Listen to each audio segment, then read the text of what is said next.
7-8 महिन्यापासून म्हणतोय राजकारण आपला मार्ग नाही, पण नाही दिलं तर नाही विलाजानं आम्हाला देणारं बनावं लागेल. मनोज जरांगे पाटील यांची तब्येत मोठ्या प्रमाणात खालवलेली असताना छत्रपती संभाजीनगर येथील एका दवाखान्यामध्ये मनोज जरांगे पाटील उपचार घेत होते.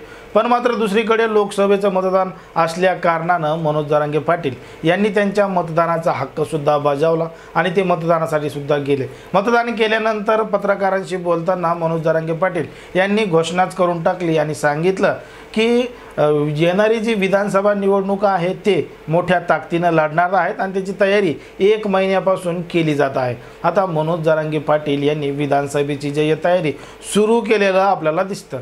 पण मात्र सरकारने जर सगळ्या सोयऱ्याची मागणी पूर्ण केली नाही, मान्य केली नाही, तर त्या संबंधित मनोज जरांगे पाटील हे 8 जूनला एक मोठी ऐतिहासिक अशी सभासुद्धा घेणार आहेत आणि त्या सभेमधून सगळं काही जाहीर करणार आहेत.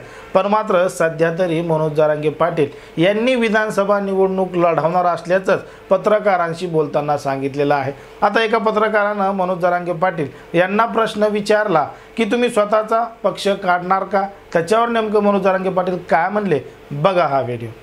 विधानसभेला मराठ्यांचा एक वेगळा पक्ष म्हणून स्थापन होईल का? नाही, त्याच्याबद्दल आम्ही विचार नाही केला.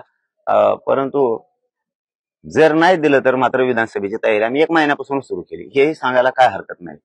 1 महिन्यापासून सगळ्या मतदारसंघात मराठ्यांच्या पोरांनी तयारी सुरू केली. दलित बांधवांच्या पण केली, मुस्लिम बांधवांच्या पण केली, लिंगायत बांधवांच्यांनी पण केली. आम्ही तयारी करायला लागलो. नाविलाज आमचा जर धोका दिला बरं, जर यांनी सगळ्या सोयऱ्याची अंमलबजावणी आणि मराठा आणि कुणबी एकच याची जर अंमलबजावणी कायद्याची केली तर राजकारणात आम्ही जाणार नाही. मी आज नाही म्हणत, 7-8 महिन्यापासून म्हणतोय राजकारण आपला मार्ग नाही, पण नाही दिलं तर नाही विलाजानं आम्हाला देणारं बनावं लागेल. ऐकलं मनोज जरांगे पाटील यांनी काय सांगितलंय. म्हणजे ज्या पद्धतीनं मनोज जरांगे पाटील यांना लोकसभा निवडणूक लढवण्यासाठी समाज बांधवांनी आग्रह केला होता.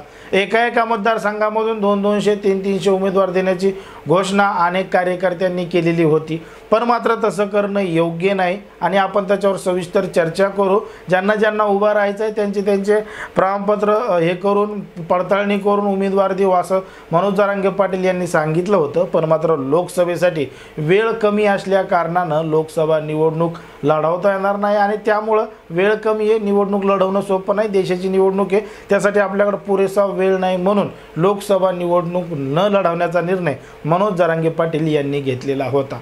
पण मात्र आपलं जे म्हणणं आहे, आपली जी मागणी आहे ती राज्य सरकारकडे आहे, ती केंद्र सरकारकडं नाही आहे. म्हणून आपण विधानसभा निवडणूक लढवली पाहिजे, जिंकली पाहिजे आणि त्यासाठी तयारी केली पाहिजे असं सुद्धा मनोज जरांगे पाटील यांनी सांगितलं होतं. आणि आता मात्र त्यांनी ठाम सांगितलं आहे की येणारी विधानसभा निवडणूक हे ते मोठ्या ताकदीनं लढणार आहेत. राज्यातल्या 288 मतदारसंघापैकी सर्व जागेवर उमेदवार उभे केले जाणार आहेत असं त्यांनी सध्या तरी सांगितलंय. पण मात्र सरकार नेमकं काय निर्णय घेतो, लोकसभेची आचारसंहिता संपली की विधानसभेची काही महिन्यानंतरच सुरू होणार आहे. त्या अगोदर सरकारने जर मनोज जरांगे पाटील यांची मागणी पूर्ण केली तर मग मात्र काय होईल, किंवा सरकारने जर मागणी नाही मान्य केली तर मग मनोज जरांगे पाटील स्वतःचा पक्ष काढतील का, सर्वच जागा लढतील का? तुम्हाला काय वाटतं हे अगदी स्पष्टपणे कमेंटमध्ये सांगा. आणि अशाच पद्धतीचे नवनवीन व्हिडिओ पाहण्यासाठी आपल्या चॅनलला लगेच सबस्क्राईब करून घ्या.